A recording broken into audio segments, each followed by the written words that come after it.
Hello, I'm Brett Knowles from the Risk Scorecard Network.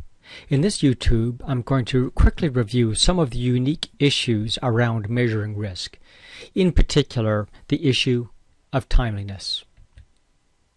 The idea of risk is lead time is critical.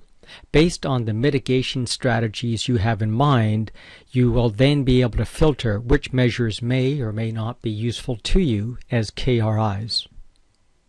Let's take a look at a business example. Let's say that your identified risk is about low sales growth in new markets that you're trying to get into. So you may come up with, let's say, 3 mitigation strategies to offset low sales growth. First, maybe you'll just drop your price. Another strategy is maybe you'll increase your promotional spend. And a third strategy might be maybe significant. You'll withdraw from that market. Now, the issue is with each of these mitigation strategies, you need a different lead time. So, for example, if you wanted to drop the price, perhaps you need a lead time of only a month. Whereas if you want to increase your promotional spend, maybe you need 3 months lead time. And finally, if you want to withdraw from the market, you might need 6 months of lead time to make sure that you don't do any market damage from your existing customers.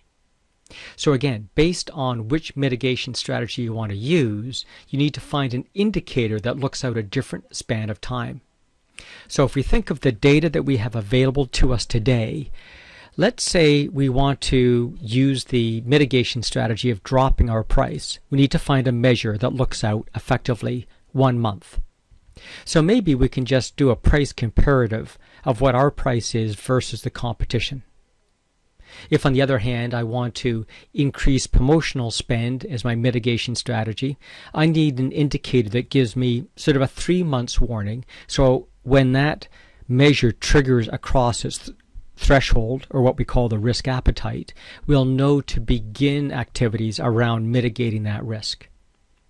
So maybe we'll just take a look at the number of impressions, the number of page hits we have on our website, time of page views, number of billboard impressions, and so forth. And that will be our indicator that gives us a 3-month lead time. Now, withdrawing from market, we need an indicator that we can pick up today that will predict where I might be in 6 months' time. So maybe we're going to take a look at something like unit sales. So here's the issue. Depending on which mitigation strategy you're going to use, you're going to choose a different metric to help determine whether that particular risk appetite level has been met. It makes sense. The interesting thing to note, though, is in most situations, the farther out in time you get, the less R-squared or correlation there is between your metric and the overall risk event.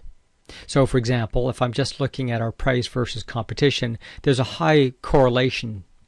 If I take a look at, let's say, the number of impressions, it may or may not be accurately telling us whether the risk activities are occurring to a level that would indicate the need for additional promotional spend.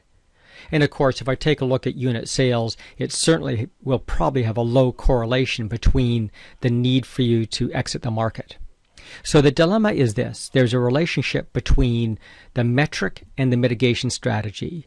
And the further out in time you need to affect your mitigation strategy, the less valid the data is that you'll be using. So obviously this is a lean or agile argument. The better and faster you can mitigate your risk, the less far out in time you need to look with those indicators. So it's an interesting concept around metrics, and it needs to be applied against your strategy and your priorities in order to make effective decisions about the sort of risk measures you should be using.